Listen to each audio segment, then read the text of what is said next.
Jason Jenkins. I'm doing an update coming out of the long Memorial Day weekend, and June's a pretty big turning point. We do updates.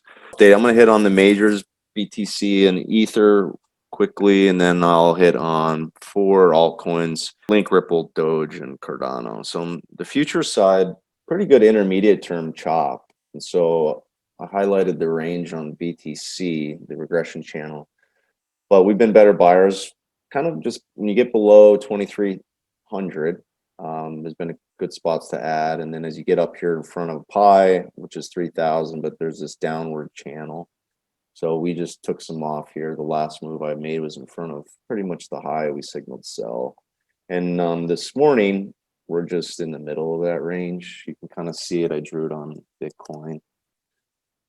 So the regression channels, because they're math based and they have to do a standard deviation and statistics, that's a key thing to help with probabilities. There's something called the 3 sigma rule you can look at. It actually talks about the probabilities and the standard deviations relating to when you get outside of 1, 2, 3 standard deviations. Something like 99% of all data sets fall within inside of 3 standard deviations. So that means that as applies to markets, you can draw something like this with a 2 standard deviation, and what you'll find is 3/4 or more of the trading falls inside of the range. And then so when you get towards what we call the wings, that's good edge to go the other way. So it's not like, oh, you're below this regression channel, you want to be short. No, this is a zone. So you want to be a buyer down here, get to the top of the range, you want to be a seller.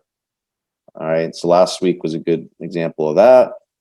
And then you can see now we're sitting right smack in the middle. So this is the intermediate term view. I like to look at the market in terms of long term, intermediate term, and then near term.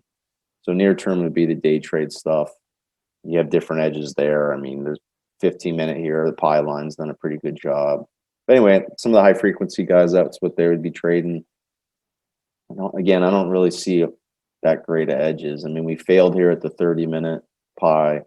We failed at Pi in the 200, basically right in front of it. So the near-term range, I would call it 36,000. This is futures to 37.5. That's the inside range. And then again, the outside range we've talked about for a while is right in front of 30,000, then 40,000 has been the resistance, the right call on the upside. Ethereum, longer term, it's going to be very similar to the market. That range in front of 3,000 is a little bit of resistance. And again, down here is the bottom of the range. You can draw your same regression if you want. Also note that this daily cycle, guys, has room to roll over this week. So I think that's further evidence to put you for a retest of these lows, pivot lows. But Ethereum's still in a much more bullish posture. It's outperformed Bitcoin too this year, so I'm not surprised that on the pullback it's held better levels. And then we get into the alts. Cardano, very strong. You can also see it did not get back to its 200. It didn't get back to the Pi line. It held these lows in front of the buck, so that would have been a great place to add. And then you're getting that same kind of ebb and flow that you are obviously with the rest of the market. Let me just draw this.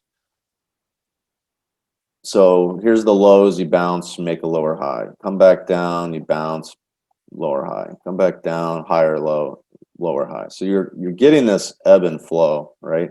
The cyclical rhythm inside of really what is a consolidation in the market right now.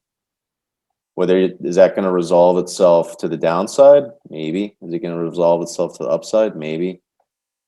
You don't really have to know. We're just going to know how to play it if and when we start to see it. You break it down here, you got to be more defensive. We start to break some of this wedging. The market gets above the levels that we talked about, like 40,000. It starts putting in higher lows. Then maybe the momentous trade is back on. So that was kind of been our call, that we're still in a digestive period, maybe even all the way through June and even the whole summer. But just our point is, like, we like to trade it. So when you take on new highs, that gives you opportunity to buy back.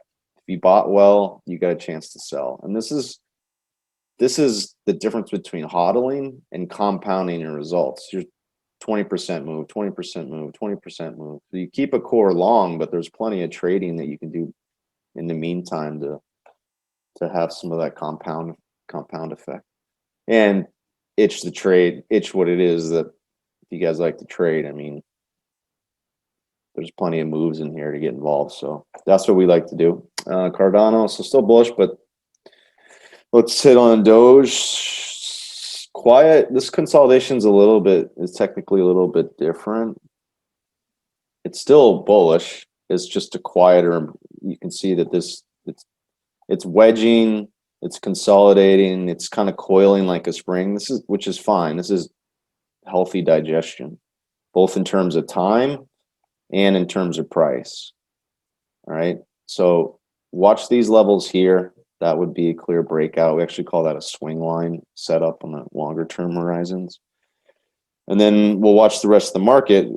If it resolves itself to the downside, you know, you put in a fat bearish candle like this on a daily, weekly close, and there's room to come back down here on Doge, which you want to be a buyer down here. So it kind of depends on how you play it. That's what I'm watching. Ripple. Okay, it has more of this altcoin bearish complexity to it, where we talked about you get this real money candle, you have real sellers, you took out that support, this became resistance on the retest.